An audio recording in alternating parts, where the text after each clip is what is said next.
تباہ کر دیا جائے گا۔ علامہ شبیر احمد عثمانی، یہ وہ علامہ شبیر احمد عثمانی ہے کہ جنہوں نے پاکستان کا جھنڈا چڑھایا تھا 14 اگست کے بعد۔ آبجیکٹو ریزولوشن جو آج پاکستان کے کانسٹیٹیوشن کا حصہ ہے، جس کے تحت پاکستان میں ایک اسلامی ریاست بننا ہے اور انشاءاللہ بنے گی، اس کو لکھنے والے علامہ شبیر احمد عثمانی ہیں۔ اور پھر مولانا اشرف علی خان بھی اپنی 1942-43 میں آپ کا انتقال ہو جاتا ہے۔ انتقال سے پہلے 1940 کے آس پاس اپنی بیوہ سے اپنی بیوی سے کہہ دیتے ہیں کہ مجھے تو اللہ کے فقیروں نے، ولیوں نے، درویشوں نے مشاہدات کے ذریعے بتا دیا ہے کہ 1947 میں پاکستان بن جائے گا۔ اگر میں اس وقت تک زندہ رہا تو ہم پاکستان جا کے رہیں گے، اگر میرا انتقال ہو گیا تو تم جا کے پاکستان میں آباد ہو جانا۔ اور ان کی بیوہ پاکستان بننے کے بعد لاہور تشریف لاتی ہیں، وہیں رہتی ہیں، وہ انتقال فرماتی ہیں۔ ہمارے فیس بک کمیونٹی کے اوپر خان آف قلات کا ایک انٹرویو لگا ہوا ہے ایکسپریس چینل کے اوپر، پچھلے دنوں کی بات ہے۔ ایکسپریس چینل کے اوپر مبشر لقمان نے یہ انٹرویو لیا خان آف قلات کے پوتے سے، پرنس عمر۔ آج آپ کو معلوم ہے بلوچستان میں مختلف سردار، مختلف نواب پاکستان توڑنے کی باتیں کر رہے ہیں، یہ بات کر رہے ہیں کہ پاکستان سے الگ ہونا چاہتے ہیں، آزاد بلوچستان بنانا چاہتے ہیں۔ تو مبشر لقمان نے خان آف قلات کے پوتے سے پوچھا کہ قلات کے آج بھی خان آف قلات جو آج کے ہیں وہ پاکستان توڑنے کی بات کر رہے ہیں، پوچھا کہ اگر آپ لوگ پاکستان توڑنے کی، الگ کرنے کی بات کرتے ہیں تو آپ نے پاکستان میں شمولیت کیوں اختیار کی؟ جب پاکستان بنا تھا اسی وقت ہی آپ الگ رہتے، آپ پہ کوئی زبردستی تو نہیں کی جا سکتی۔ تو خان آف قلات کا پوتا پرنس عمر لائیو ایکسپریس چینل پہ مبشر لقمان سے کہتا ہے کہ ہم پاکستان کو شامل نہیں ہونا چاہتے تھے، قائد اعظم سے ہماری دوستی اور تعلقات ضرور تھے، لیکن میرے دادا خان آف قلات نے ریلکٹنٹ تھے پاکستان جوائن کریں نہ کریں، اور شاید ہم نہ کرتے، لیکن میرے دادا کو خواب میں حضور صلی اللہ علیہ وسلم تشریف لاتے اور حکم دیتے ہیں جس کا مفہوم ہے کہ پاکستان بننے والا ہے، فوراً اس میں شامل ہو، مزاحمت نہ کرنا، تباہ کر دی جاؤ۔ اس کو آپ کیا کہیں؟ میرے بچوں، یہ پاکستان اللہ کے رازوں میں سے ایک راز ہے۔ یہ پاکستان اشفاق احمد صاحب، محترم اشفاق احمد صاحب مرحوم، اس پاکستان کو حضرت صالح علیہ السلام کی اونٹنی سے تشبیہ دیتے ہیں کہ معجزے سے بنا ہے، معجزے سے قائم ہے، جس نے اس کو نقصان پہنچایا تباہ و برباد کر دیا جائے گا، جس نے اس کے ساتھ محبت اور پیار کا معاملہ رکھا اس کی نسلیں آباد کر دی جائیں گی۔ آپ کے فیصلہ آباد میں بہت زیادہ دور نہیں، سمندری روڈ پہ صوفی برکت علی صاحب کا آرام فرما رہے ہیں، اور ان کی تو ویڈیو کلپس یوٹیوب پہ بھی اویلیبل ہیں، جہاں پہ یہ درویش مستی اور جنون میں، پیار میں، مجذوبیت میں صاف اعلان کرتا ہے، بلکہ وہ تو یہ تک فرماتے ہیں کہ اگر ایسا نہ ہو تو میری قبر پر آ کر تھوکنا، مجھے لات مارنا، کہ انشاءاللہ آنے والے وقتوں میں تم دیکھو گے کہ اس پاکستان کی ہاں اور نہ میں دنیا کے فیصلے ہونے والے ہیں۔ میرے بچوں، یہ خوشخبریاں، یہ بشارتیں تم کو اللہ کے رسول صلی اللہ علیہ وسلم سے لے کر اللہ کے فقراء اور اولیاء کی زبانوں سے دی جا چکی ہیں۔ اپنی اس تقدیر کو ضائع مت کرنا۔ یہ سارا بیک گراؤنڈ پس منظر ہم نے آپ کو روحانی ڈائمینشن کا اس لیے دیا کہ جیو پالیٹکس میں جو کچھ آپ کو نظر آتا ہے، اس حقیقی دنیا میں جو کچھ آپ دیکھ رہے ہوتے ہو، اس کے پیچھے ایک بہت بڑی روحانی دنیا بھی بستی ہے، اور جب تک اس روحانی دنیا کے رازدار آپ نہ ہوں، اس وقت تک آپ کو اس آنے والی دنیا کے تمام حالات اور واقعات کا نہ علم ہی نہیں ہوتا، دوسرا آپ اس کا جز بھی نہیں بن پاتے۔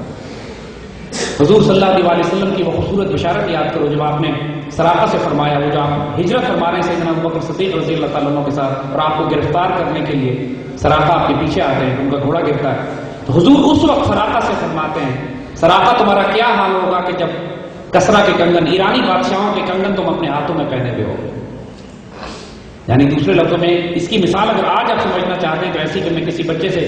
ہم یہ کہیں کہ وہ وقت کیسا ہوگا کہ جب تم اوباما کی گھڑی اپنے ہاتھوں میں پہنے ہوئے ہو۔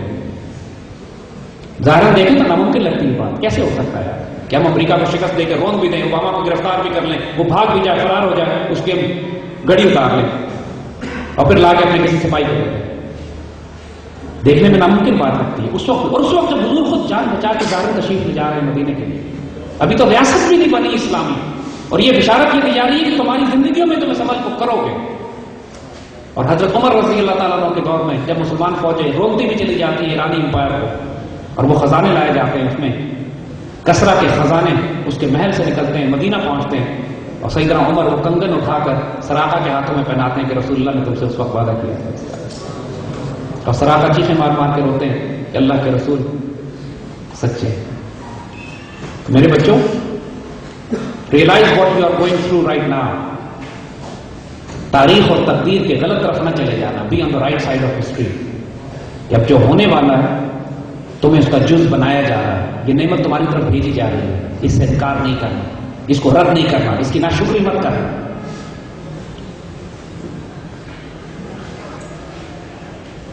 اسی طرح حضور صلی اللہ علیہ وسلم نے یہ بشارت فرمائی تھی کہ قسطنطنیہ لازمی فتح کر دیا جائے گا اور مسلمان کو, لیکن اس میں حضور نے وقت کا تعین نہیں فرمایا. جس طرح سراقہ کے معاملے میں تو وقت کا تعین تھا کہ تمہاری زندگی میں ہوگا, تم اپنے ہاتھوں میں پہنو گے, اس کا مطلب ہے کہ 20-30 سال میں یہ چیز ہو جائے گی, اور ہو گئی. قسطنطنیہ کے حوالے سے حضور نے صرف یہ بشارت دی کہ قسطنطنیہ لازمی فتح کر لیا جائے گا, لیکن وقت کا تعین نہیں فرمایا. تو تمام صحابہ حضور صلی اللہ علیہ وسلم کی اس بشارت پر عمل کرنے کے لیے, تمام مسلمان ریاستیں, سلطنتیں, حکومتیں جو آتی رہی صحابہ کے وقت سے لے کر, وہ قسطنطنیہ پر حملے کرتی رہی اس شہر کو فتح کر کے جنتی ہونے کی وہ بشارتیں لینے جو حضور صلی اللہ علیہ وسلم نے فرمائی. کہ آپ نے فرمایا وہ فوج بھی جنتی, اس کا امیر بھی جنتی. حضرت ابو ایوب انصاری مدینے میں جو حضور کے میزبان ہیں, جن کے گھر حضور کی اٹھنی کھڑی ہوئی تھی آگے. آپ کو واقعہ یاد ہے کہ مدینے میں جب حضور تشریف لاتے ہیں تو سب لوگ کہتے ہیں کہ آپ ہمارے مہمان بنیے, تو حضور نے اپنی اونٹنی کو چھوڑ دیا, اور اونٹنی جس گھر کے آگے رکی جا کے وہ حضرت ابو ایوب انصاری کا گھر ہے. آپ کو معلوم ہے حضرت ابو ایوب انصاری دفن کہاں پہ؟ ترکی میں, استنبول میں. استنبول آپ کیسے پہنچ گئے اس حدیث کو پورا کرنے کے لیے؟ اس پائے کے صحابی قسطنطنیہ کو فتح کرنے کے لیے پیدل پہ حملے کرتے رہے, اور آپ کا وہاں انتقال ہوتا ہے. آج بھی آپ استنبول جائیے تو اس کی فصیل کے باہر, جو پرانا شہر ہے, کیونکہ ظاہر ہے فتح تو نہیں ہو سکتا تھا, جو پرانا شہر ہے اس کے باہر ایک ڈسٹرکٹ ہے پورا استنبول میں, ایوب سلطان کے نام سے, اور ان کے قدموں میں بڑے بڑے بادشاہ, ترک بادشاہ جو بعد میں آتے رہے, تو حضرت ابو ایوب انصاری کے قدموں میں دفن ہونا اپنی سعادت سمجھتے ہیں. آج بہت بڑا مرکز بنا ہوا ہے وہاں فیض حاصل کرنے کا حضور کے صحابی کی برکت سے. اسی طرح میرے بچوں, حضور صلی اللہ علیہ وسلم نے خوبصورت حدیث ہند کے حوالے سے فرمائی. علامہ اقبال نے جو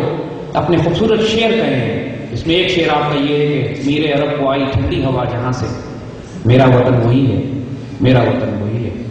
کہ جو کچھ اب آئندہ ہونے والا ہے اس میں اس علاقے کا, حضور کی حدیث میں خراسان کا ذکر ہے, حضور کی حدیث میں ہند کا ذکر ہے, سندھ کا ذکر ہے, ان فوجوں کا ذکر ہے جو اس علاقے سے جائیں گی اور ہندوستان کے بادشاہوں کو زنجیروں میں جکڑ کر لائیں گی, ہندوستان پر دوبارہ قبضہ کریں گی, ہندوستان کو مسلمان کیا جائے گا, اور پھر یہاں سے یہ فوجیں پلٹ کے جائیں گی اور فلسطین میں اسرائیل سے ان کا تصادم ہوگا. کئی احادیث مبارکہ ہیں جن کا خلاصہ یہ بنتا ہے, جن کا مفہوم یہ بنتا ہے. یہ تمام احادیث سیاستہ کی کتابوں میں بھی ہیں, یوٹیوب پہ, ویب سائٹس پہ بھی اویلیبل ہیں, ریفرنس حوالے موجود ہیں, اور تمام مسلمان اس بات کے قائل ہیں کہ یہ آخری دور کی احادیث ہے. یہ ہندوستان کی فتح وہ نہیں ہے کہ جو محمد بن قاسم کے دور میں ہوئی, وہ بھی اسی حدیث کا حصہ ہی بنتی ہے, کیونکہ ہندوستان پر جتنے حملے ہوں گے ہندوستان کے مشرکوں کو مسلمان کرنے کے لیے, وہ تمام کے تمام اسی حدیث کے فیض کے تحت. لیکن جو آخری دور کی حدیث ہے, جس طرح قسطنطنیہ فتح ہونے کی حدیث تھی, ہم نے عرب علماء سے بات کی. مکے کے پاس ام القریٰ یونیورسٹی بہت بڑی یونیورسٹی ہے, وہاں کے عرب علماء سے ہم نے جب کی بات کی کہ آپ اس حدیث مبارکہ کا کیا سمجھتے ہیں, کہنے لگے پہلا تو ہمارا خیال یہ تھا کہ یہ پہلے زمانے کی حدیثیں ہیں, لیکن اب ہم غور کرتے ہیں تو ہمیں لگتا ہے کہ آخری دور کی ہیں. اگر یہ بات مسلمان ملت میں اور امت میں عام کر دی جائے کہ حضور صلی اللہ علیہ وسلم نے اس فوج کو اعلیٰ ترین فوج فرمایا, اس کے شہداء کو افضل الشہداء کا ہے, اس کے غازیوں کو عظیم ترین غازی فرمایا,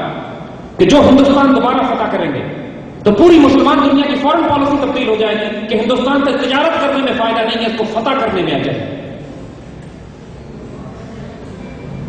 اور جب 900 سال تک ہمارے بزرگ فورن پالیسی بنا سکتے ہیں مغرب کی طرف, یورپ کی طرف, کانسٹینٹینوپل, قسطنطنیہ کو کیپچر کرنے کے لیے حضور کی اس حدیث پہ, تو ہم آنے والی نسلوں میں آج کے دور میں پاکستان کی نیشنل سیکورٹی پالیسی اس حدیث مبارکہ پہ کیوں نہیں بلڈ کر سکتے؟ جو خوش نصیبی اور بشارتیں لکھ دی گئی ہیں یہاں پر, انشاءاللہ اور عزیز آنے والے وقتوں میں تم دیکھو گے, ہم اس کے حالات اب تمہیں بتاتے ہیں کہ کیوں ہم یہ بات کہہ رہے ہیں. یہ صرف احادیث مبارکہ کی بشارت نہیں, اس کے ظاہری اسباب بھی بن چکے ہیں. اور پھر اس میں نوجوانوں کا کیا کردار ہو, آپ لوگوں کا کیا کردار ہو. آج پاکستان جس مقام پر پہنچا ہوا ہے, جب پاکستان بنا, دیکھو ان کی ذہنیت فرعون جیسی ہوتی ہے ہمارے دشمنوں کی.